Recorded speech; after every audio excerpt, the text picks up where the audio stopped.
Buenas tardes, este es su programa Perla de Sabiduría. Bienvenidos, gracias por acompañarme.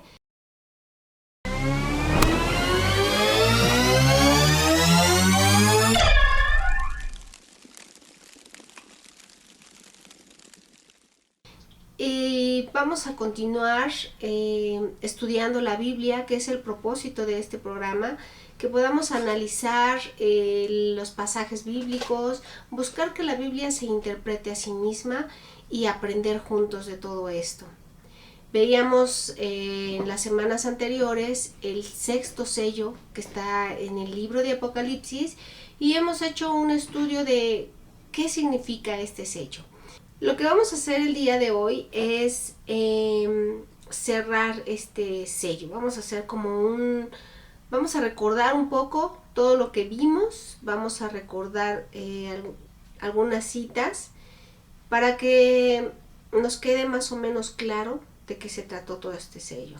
Primero veíamos en Apocalipsis de qué es lo que habla este sello. En Apocalipsis capítulo 6 versos del 12 al 17, ahí vemos que nos habla de este sello y nos dice qué es lo que sucede en este sello. Y después, pues avanzando en el desarrollo de este estudio, nos encontramos en el libro de Hechos, en el capítulo 2, versos desde el 1 hasta el 36, y ahí vemos que el apóstol Pedro nos da esta interpretación de los elementos, de los mismos elementos que menciona el sexto sello. El apóstol Pedro nos los menciona en este pasaje, pero además nos dice algo que para mí sí es sorprendente, porque nos está hablando que se está cumpliendo una profecía de Joel, del profeta Joel, y nos dice y nos manda entonces al libro de Joel, y ahí nos interpreta todas estas características del sello: la sangre, el fuego, el vapor de humo, el sol que se convierte en tinieblas, la luna que se convierte en sangre. Y en el libro de Joel encontramos, en Joel capítulo 2, encontramos toda una descripción de qué significa cada uno de estos elementos, ¿no? Nos habla de ejércitos, nos habla de situaciones que, bueno, en ese tiempo eran proféticas, pero ahora para nosotros son historia. Todo lo que sucedió, la persecución, la dispersión de Israel, la destrucción del templo, esta difusión del evangelio, esta nueva etapa del tiempo de la ley al tiempo de la gracia.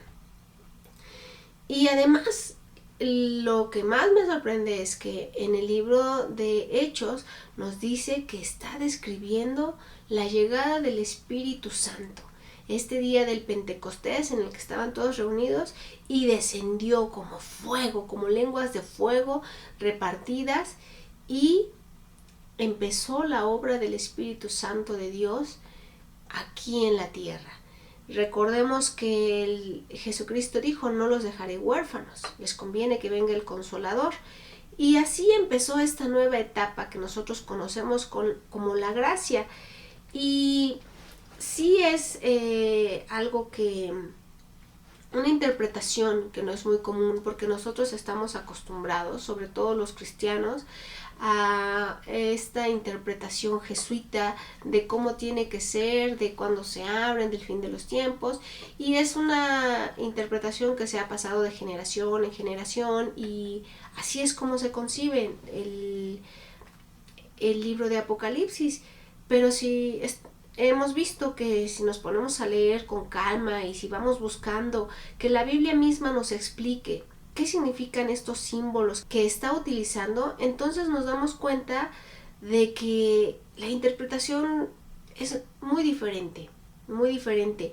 Y muchos del pueblo cristiano pues dicen que es literal, que Apocalipsis es literal.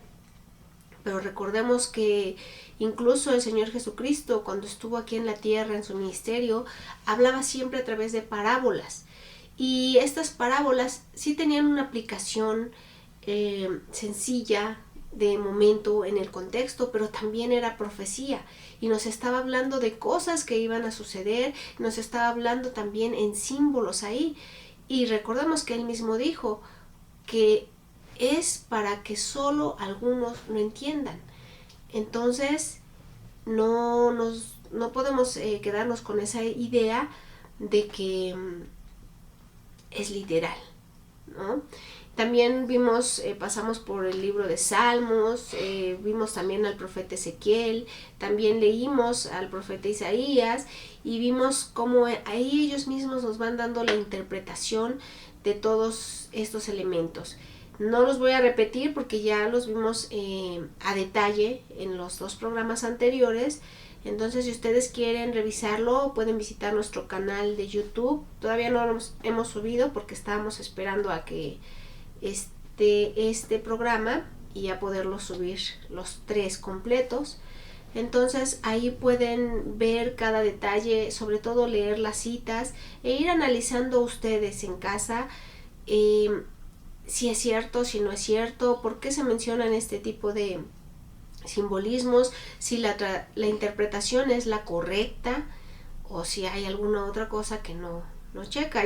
Yo cuando lo estaba estudiando, de repente lo leía y decía, no, pero es que esto no puede ser, o sea, esto no tiene nada que ver.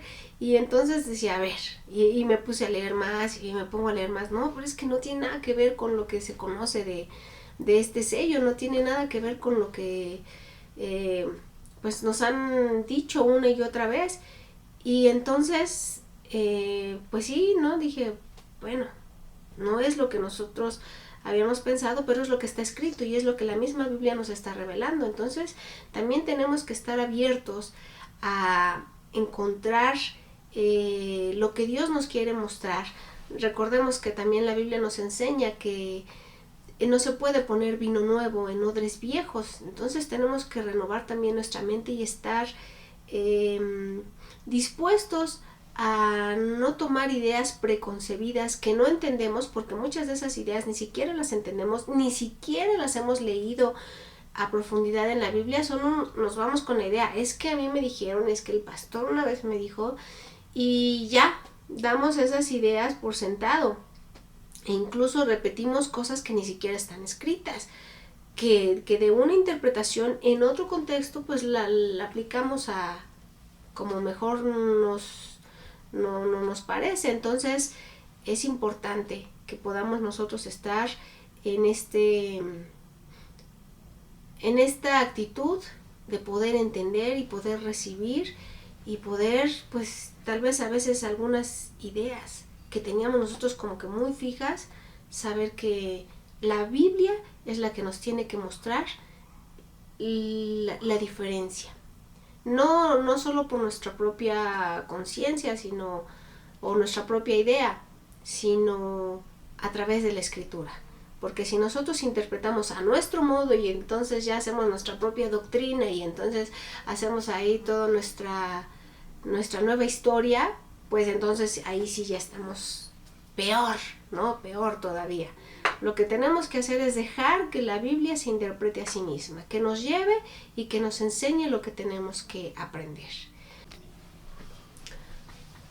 También es cierto que algunos teólogos toman este sello de manera literal, como les había dicho, y dicen que estas condiciones naturales se cumplieron en el gran terremoto de Lisboa el 1 de noviembre de 1755, en el oscurecimiento del sol y el enrojecimiento de la luna del 17 de mayo de 1780 y en la impresionante caída de las estrellas del 13 de noviembre de 1833. Y también mencionan que esto sucedió después del tiempo de la Inquisición. Entonces toman este tiempo de la Inquisición como la gran tribulación. Y otros dicen que esto apenas va a suceder. Entonces yo les recomiendo que estudien con detalle todo esto para que no haya ahí confusión entre tantas teorías. O sea, lo importante y el propósito de hacer esto es entender, comprender lo que Dios quiere que entendamos. Si nosotros nada más nos dejamos llevar por lo que ya conocemos, podemos incluso estar engañados, porque hay muchas cosas hay muchos caminos que nos pueden desviar de cuál es nuestro real objetivo, qué es lo que tenemos que hacer nosotros. Buscar a Dios directamente, decirle: Señor, ayúdame a entender, quiero conocerte a ti, solo a ti, entender lo que tú quieres enseñarme y no desviarme ni a un lado ni a otro, porque eso es muy común. Por ejemplo, ideas que tenemos muy arraigadas de algo muy simple, la celebración de la Navidad, ¿no? Ya está, es una tradición en las iglesias, incluso celebrar y poner su árbol y hacer todas estas cosas. Sin embargo, esta celebración pues viene de la idolatría, viene de los celtas y hay muchas cosas detrás, ¿no? Pero sin embargo se toma ya como una tradición cristiana. Y en la Biblia no tiene nada que ver, o sea, eso no está escrito ni nada. Jamás dijo el Señor Jesucristo: celebrad mi nacimiento, ¿no? Y así poned un árbol y llenarlo de lucecitas. Pero son cosas que ya tenemos como establecidas, que así son y así tienen que ser y están bien. Y no nos ponemos a analizar si será así o no. Entonces, por eso es importante que mantengamos esta disposición para aprender y entender cosas diferentes. El sexto sello es como una recopilación de eventos y sucesos del pueblo de Israel. Es también el fin de la ley, el inicio de la salvación a las naciones, el momento del injerto sobre el olivo. Recuerden que el libro de Apocalipsis nos narra acontecimientos desde la preparación para la llegada del Mesías. Nos habla también del tiempo presente del apóstol Juan, nos habla del fin de la humanidad terrestre y la salvación de los humanos que eligieron el bando de Dios. Y todo esto se reduce a algo muy sencillo. Hay dos caminos, hay dos bandos, la vida y la muerte. Si no eliges la vida, solo queda la muerte, no hay otra opción. Y bueno, esta es la conclusión de este sello. Todo lo que es en esencia el cumplimiento del sexto sello los vimos en los dos programas anteriores. Si ustedes no pudieron estar con nosotros en ese día, pueden ir a nuestro canal de YouTube que se llama Leves Corazón de Fuego y ahí van a encontrar los dos programas anteriores, van a encontrar también porque hoy vamos a hablar ya del séptimo sello. Vamos a empezar con esta parte que también es muy interesante. Bien, ahora vamos a ver el séptimo sello. Vamos a iniciar el estudio de este sello leyendo el libro de Apocalipsis en el capítulo 8, versos del 1 al 5, que es ahí donde nos describe cuáles son los elementos de este sello. Dice así: cuando él abrió el séptimo sello, se hizo silencio en el cielo. Es nuestro primer elemento, como por media hora. Después vi a los 7 ángeles que estaban de pie delante de Dios. Y les fueron dadas 7 trompetas. Y otro ángel vino y se puso de pie delante del altar. Ese es otro elemento que tenemos. Tenía un incensario de oro, eso es otro elemento, y le fue dado mucho incienso para que lo añadiese a las oraciones de todos los santos sobre el altar de oro que estaba delante del trono. Ahí llevamos 6 elementos que nos está mencionando. Y el humo del incienso con las oraciones de los santos subió de la mano del ángel en presencia de Dios. Y el ángel tomó el incensario y lo llenó con fuego del altar, ese es otro, el fuego del altar, y lo arrojó sobre la tierra y se produjeron truenos, estruendos y relámpagos y un terremoto.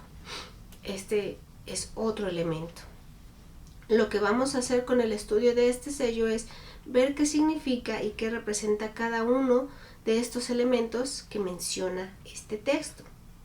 Dice: cuando abrió el séptimo sello se hizo silencio en el cielo como por media hora. ¿Qué es lo que representa este silencio? ¿Por qué menciona este silencio? Esto nos lo explica el profeta Zacarías.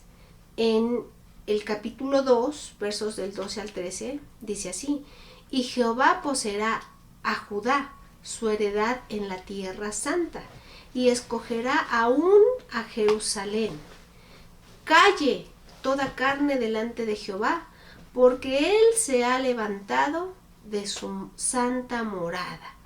Entonces, cuando vemos que hay silencio, dice, calle toda carne delante de Jehová, porque él se ha levantado de su santa morada. ¿Qué nos está diciendo que representa este silencio? Que él se ha levantado de su santa morada. Ahora bien, dice, luego vi los 7 ángeles, vamos a ver el segundo elemento. Luego vi los 7 ángeles que estaban de pie ante Dios, y se les dieron 7 trompetas. Pero, ¿para qué son estas trompetas? Vemos que ya aquí este sello nos encierra las 7 trompetas. Entonces tenemos que entender ¿para qué son estas trompetas? Y esto lo vamos a encontrar en el libro de Números, en el capítulo 10, versos del 1 al 10. Dice así: Jehová habló a Moisés y le dijo: hazte 2 trompetas de plata, forjadas a martillo las harás. Te servirán, 1, para convocar a la congregación y para hacer mover los campamentos. Cuando las toquen, toda la congregación se reunirá ante ti en la puerta del tabernáculo de reunión. Pero cuando toquen solo una, entonces se congregarán ante ti los príncipes, los jefes de millares de Israel. Cuando toquéis alarma, entonces moverán los campamentos de los que están acampados al oriente. Y cuando toquéis con aclamaciones la segunda vez, entonces moverán los campamentos de los que están acampados al sur. Con aclamaciones tocarán para sus partidas. Pero para reunir a la congregación tocaréis, pero no con sonidos de aclamación. Los hijos de Aarón, los sacerdotes, tocarán las trompetas. Las tendréis como estatuto perpetuo por vuestras generaciones. Aquí nos está hablando además de distintos toques de trompeta, ¿no? Porque unos son de aclamación. Entonces voy a continuar en el verso 9, dice: cuando salgáis a la guerra en vuestra tierra contra el enemigo que os ataque, tocaréis alarma. Aquí ya nos está dando otra función de estas trompetas. Es para tocar alarma cuando salgan a la guerra en contra de su enemigo. Dice: así seréis recordados por Jehová vuestro Dios, y seréis salvos de vuestros enemigos. Esta parte es muy importante, porque dice: así seréis recordados por Jehová vuestro Dios. Entonces las trompetas representan un llamado del hombre a Dios. ¿Para qué? Para ser salvos, para que están pidiendo salvación. Continúan en el verso 10, dice: en vuestros días de alegría, como en vuestras solemnidades y principios de mes, tocaréis las trompetas sobre vuestros holocaustos y sobre los sacrificios de paz, y os servirán de memorial delante de vuestro Dios. Yo, Jehová, vuestro Dios. Entonces vemos aquí en esto que acabamos de leer que este toque de trompeta es esencialmente para convocar a la congregación, para mover los campamentos, para salir a la guerra y como memorial durante los holocaustos. Pero vamos a ver si la Biblia nos habla de otras funciones. Por ejemplo, en Levítico 25:9 nos dice: entonces harás tocar fuertemente la trompeta en el 7º mes, el día 10 del mes, el día de la expiación. Haréis tocar la trompeta por toda vuestra tierra. Entonces ya vemos una función más, que es para hacer expiación. ¿Qué es la expiación? Un sacrificio de perdón por los pecados. Vamos a 2 de Crónicas 29:28, dice: toda la multitud adoraba, los cantores cantaban y los trompeteros tocaban las trompetas. Todo esto duró hasta consumirse el holocausto. Entonces vemos aquí que las trompetas se tocaban mientras era quemado el holocausto. Ya vimos que una de las funciones era la expiación. Ahora, ya vimos cuáles son las funciones de las trompetas, pero vamos a seguir leyendo ahora en Apocalipsis 8. El siguiente elemento dice: otro ángel vino entonces y se paró ante el altar con un incensario de oro, y se le dio mucho incienso para añadirlo a las oraciones de todos los santos sobre el altar de oro que estaba delante del trono. Vemos que hay un altar de oro que está delante del trono. Y entonces el ángel llega con un incensario de oro, se le da mucho incienso para añadirlo a las oraciones de todos los santos, ¿no? Ahora, el altar, ¿qué es el altar? ¿Qué es lo que representa este altar del tabernáculo? Este altar también lo encontramos en el tabernáculo, que es donde se hacían los sacrificios de los animales. Recordemos que para que hubiera perdón de pecados tenía que haber un sacrificio. Entonces, en este altar es donde la víctima era desangrada, para que su sangre limpiara el pecado de aquella persona, ¿no?, que lo estaba llevando. Ahora, el humo del incienso con las oraciones de los santos subió de la mano del ángel a la presencia de Dios. Y el ángel tomó el incensario, lo llenó de fuego del altar y lo arrojó a la tierra. Y hubo truenos, voces, relámpagos y un terremoto. Entonces ya vimos que el altar es el lugar donde se ofrecían los sacrificios de los animales. Pero vamos a tratar de entender qué significa toda esta acción que les decía del incensario, ¿no? Porque vemos que llega con un incensario y entonces le dan más incienso para añadirlo a las oraciones. ¿Cómo está eso de que añaden incienso a las oraciones, no? Y entonces el incienso sube a la presencia de Dios. Todo esto es muy simbólico, todo esto no es literal. Y entonces vamos a ver qué significa esto. Vamos al libro de Números 16:46. Dice: apártense de en medio de esta congregación, porque voy a consumirlos en un momento. Ellos se postraron sobre sus rostros y Moisés dijo a Aarón: toma el incensario, aquí vemos otra vez este incensario, pon fuego del altar en él, que es lo mismo que acabamos de leer, y pon incienso en él. Es como que muy parecido, ¿no?, lo que nos está diciendo. Dice: ve rápidamente hacia la congregación y haz expiación por ellos. Vemos otra vez que es un acto de expiación. Dice: porque se ha encendido la ira del Señor. Entonces todo esto del incensario, del fuego, del altar, tiene que ver que la ira del Señor se ha encendido. Y la mortandad, dice aquí en el libro de Números, y la mortandad ha comenzado. ¡Wow! Vemos que es un juicio. Al tomar el ángel el incensario, nos está diciendo aquí en el libro de Apocalipsis que la ira del Señor se ha desatado y la mortandad ha comenzado. Por lo tanto, se necesita un acto de expiación para que no sean todos consumidos por la ira de Dios. Pero más adelante, en el mismo texto nos indica a quiénes cubre este incienso, es decir, a quiénes librará de este juicio.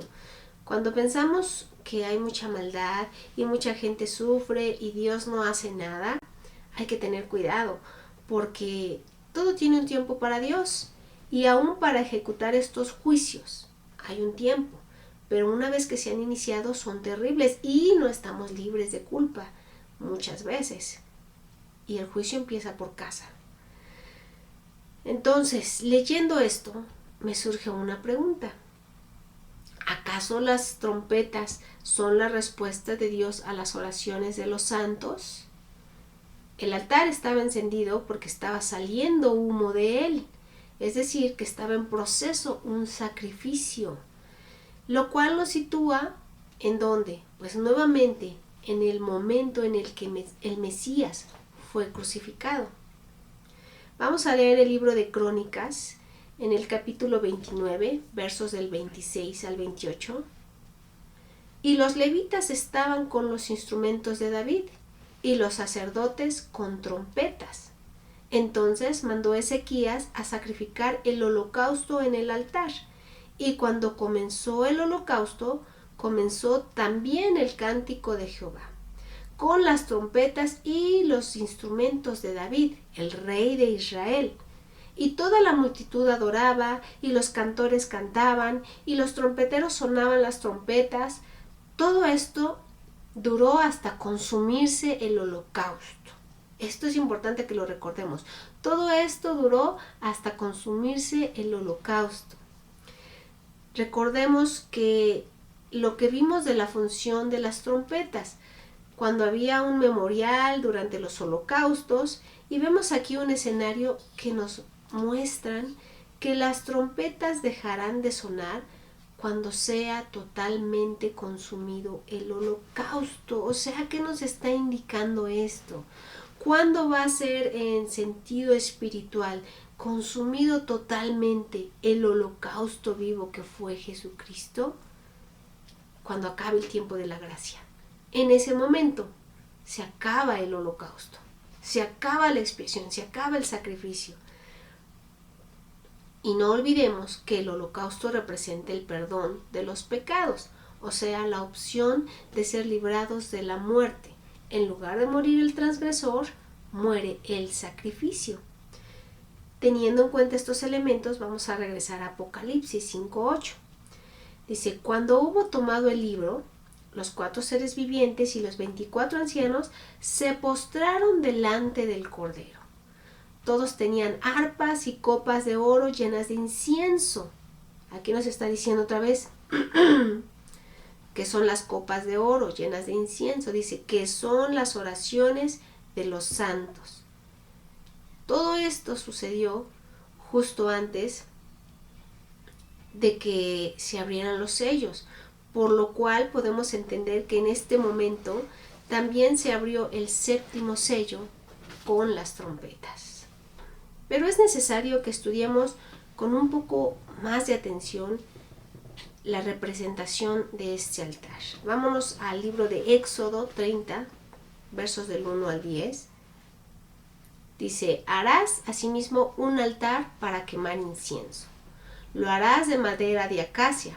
Será cuadrado, de 45 centímetros de largo, de 45 centímetros de ancho y de 90 centímetros de alto. Sus cuernos serán hechos de la misma pieza. Lo recubrirás de oro puro, tanto su cubierta como sus paredes alrededor y sus cuernos. Le harás alrededor una moldura de oro. Le harás también 2 aros de oro debajo de su moldura, en sus 2 costados, en sus 2 lados, donde se colocarán las varas con que será transportado.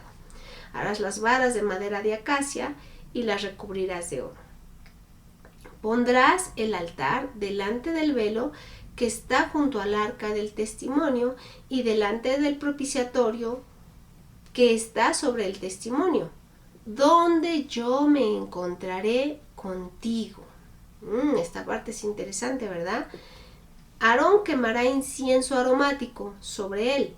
Lo quemará cada mañana cuando prepare las lámparas. Cuando encienda las lámparas al anochecer, también quemará incienso delante del Señor, continuamente, a través de vuestras generaciones. No ofrecerán sobre el altar incienso extraño, ni holocausto, ni ofrenda vegetal. Tampoco derramarán sobre el vino como ofrenda. Una vez al año, Aarón hará la expiación sobre los cuernos del altar con la sangre de la víctima, para la expiación por el pecado. Hará expiación sobre él una vez al año, a través de sus generaciones. Será muy sagrado al Señor. ¿Por qué leemos esto? Porque también debemos tener en cuenta que todo el Antiguo Testamento también es figura de todos los planes para el Nuevo Testamento. Y lo hemos visto constantemente, como ahí nos lo explica de una manera simbólica, pero tiene un trasfondo espiritual muy, muy fuerte. Podemos ver que los sacrificios eran continuos, y este altar representa justo un sacrificio vivo, la expiación y la respuesta a las oraciones. El incienso representa las oraciones, eso también ya lo vimos. Y también nos lo dice la Biblia en el Salmo 141, verso 2, dice: sea constante mi oración delante de ti, como el incienso, mis manos alzadas como el sacrificio del atardecer. También vamos a leer en este libro de Salmos cómo nos está hablando proféticamente de este momento. Esto es muy interesante, porque esto es una profecía con respecto a Yeshua, el Hijo de Dios. Vamos ahora al libro de Samuel, segunda de Samuel, capítulo 22, versos del 4 en adelante. Dice: invocaré al Señor, quien es digno de ser alabado, y seré librado de mis enemigos. Ciertamente me rodearon las olas de muerte. Aquí está hablando el rey David.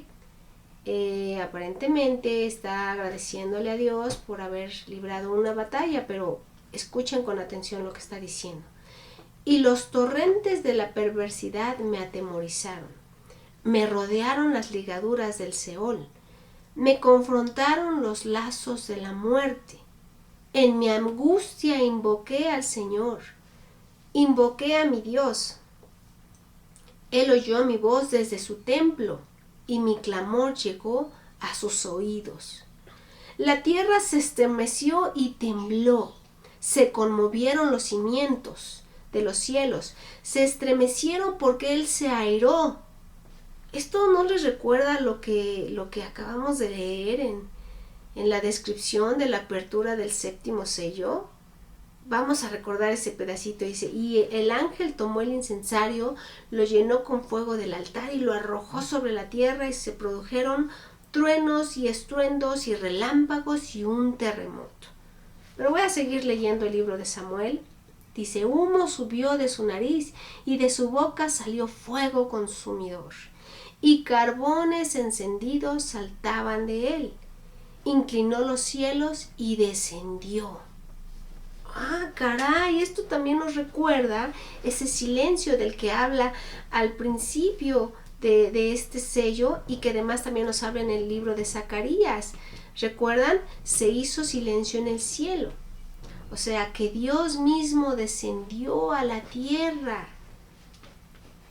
Voy a continuar leyendo en Samuel. En el libro de Samuel dice: una densa oscuridad había debajo de sus pies. Cabalgó sobre un querubín y voló, se remontó sobre las alas del viento. Puso tinieblas alrededor de sí como su morada, oscuridad de aguas y densas nubes. Por el resplandor de su presencia se escondieron carbones de fuego. El Señor tronó desde los cielos, el Altísimo dio su voz. Envió flechas y los dispersó, arrojó relámpagos y los desconcertó. A la reprensión del Señor, por el soplo del aliento de su nariz, se hicieron visibles los lechos del mar y se descubrieron los cimientos del mundo. Envió desde lo alto y me tomó, me sacó de las aguas caudalosas, me libró de mi poderoso enemigo y de los que me aborrecían, pues eran más fuertes que yo. Se enfrentaron a mí el día de mi desgracia, pero el Señor fue mi apoyo. Él me sacó a un lugar espacioso, me libró porque se agradó de mí. El Señor me ha pagado conforme a mi justicia. ¿Quién puede decir que ha sido justo? ¿David? ¿El rey David? ¿Puede decir que era justo? Dice aquí mismo adelante: conforme a la limpieza de mis manos me ha recompensado. David era un hombre de guerra, y de hecho él no pudo construir el segundo templo porque sus manos estaban manchadas con sangre. ¿Quién es el único que puede decir que sus manos estaban limpias? Jesucristo, Yeshua, el Mesías. Está hablando proféticamente de Jesucristo. Y vemos una descripción del momento en que Yeshua, el Hijo de Dios, fue crucificado. Todo lo que sucedió, nosotros nada más no sabemos a veces esta historia, ¿no? De que pues todo lo que pasó afuera y la crucifixión en la cruz y cuando le enterraron los clavos y las 7 palabras, etcétera. Pero todo lo que sucedió a nivel espiritual, todo lo que sucedió en las regiones celestes, en los principados de maldad, aquí nos lo está diciendo. No perdamos de vista que el Apocalipsis nos presenta un mismo evento desde perspectivas y funciones diferentes, visto desde este lado, visto de acá, visto de acá, visto de acá. En sí, toda la Biblia nos muestra diferentes facetas de un mismo evento. Dice el verso 36, me has dado el escudo de tu salvación, tu condescendencia me ha engrandecido. Tú has ensanchado mis pasos debajo de mí, para que no tiemblen mis tobillos. Perseguí a mis enemigos y los destruí, no volví sino hasta acabarlos. Todo esto, incluso esta parte, perseguí a mis enemigos y los destruí, no volví sino hasta acabarlos. Todo esto sucedió en esa cruz. Todo esto sucedió. Después sigue todo esto, verso 39. Y bueno, me voy a saltar todo esto, ustedes léanlo hasta el verso 50. Todo esto es muy interesante. Verso 51, todo esto sucedió en ese momento. Aquí David está hablando de una batalla, pero recordemos que David era un sacerdote de Dios, pues él tenía un efod, era una vestidura que solo los sacerdotes podían tener. Por eso es que vemos que está hablando proféticamente de Jesucristo y de todo lo que sucedió en el momento en el que era colgado en esa cruz. Este fue un evento. ¿Por qué me entretengo en esto? ¿Por qué me estoy enfocando y dándole tanta importancia a esto? Este fue un evento sumamente importante en muchos aspectos que justamente están señalados en el libro de Apocalipsis y en toda la Biblia. Pero vamos a ver otra vez para recordar el capítulo de Apocalipsis donde nos muestra este sello número 7 y vamos concluyendo qué es lo que representa. Voy a leerlo otra vez. Dice, cuando él abrió el séptimo sello, se hizo silencio en el cielo como por media hora. Y vi a los 7 ángeles que estaban de pie delante de Dios, y les fueron dadas 7 trompetas. Y otro ángel vino y se puso de pie delante del altar. Tenía un incensario de oro, y le fue dado mucho incienso, para que lo añadiese a las oraciones de todos los santos sobre el altar de oro que estaba delante del trono, y el humo del incienso con las oraciones de los santos subió de la mano del ángel en presencia de Dios, y el ángel tomó el incensario, lo llenó con fuego del altar y lo arrojó sobre la tierra, y se produjeron truenos y estruendos y relámpagos y un terremoto. Tal vez teniendo todos los elementos que acabamos de ver, ustedes ya pueden tener un panorama más claro de qué significa todo esto. El Dios eterno se levantó de su trono, descendió a la tierra. Los ángeles tocaron las trompetas porque el tiempo de dar respuesta a las oraciones de los hijos de Dios había llegado. El juicio dio inicio y comenzó con la casa de Israel. El Señor siempre comienza con los suyos, con los que son rebeldes principalmente.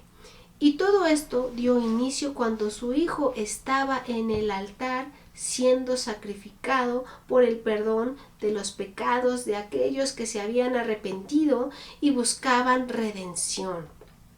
Este sacrificio, en sentido espiritual, no ha terminado. Terminará cuando dejen de sonar las trompetas, como lo vimos en el libro de Segunda de Crónicas. Recordémoslo un poquito. Toda la multitud adoraba, los cantores cantaban y los trompeteros tocaban las trompetas. Todo esto duró hasta consumirse el holocausto. Cuando el tiempo de la gracia termine, dejarán de sonar las trompetas. Cuando el tiempo de la gracia termine, dejarán de sonar las trompetas, pero también terminará el periodo de oportunidad para ser redimidos, es decir, perdonados, y reivindicados como hijos de Dios, no como criaturas o enemigos de Dios, porque algunos seres humanos también se han constituido enemigos de Dios. Pues aquí terminamos con este 7º sello y próximamente vamos a estudiar entonces qué significa cada toque de trompeta. Gracias por acompañarme hasta este momento, por estar conmigo en esta tarde. Que el Señor nos dé sabiduría, que nos dé de su gracia, para que podamos continuar aprendiendo más y más de su palabra. Hasta la próxima, que el Señor les bendiga.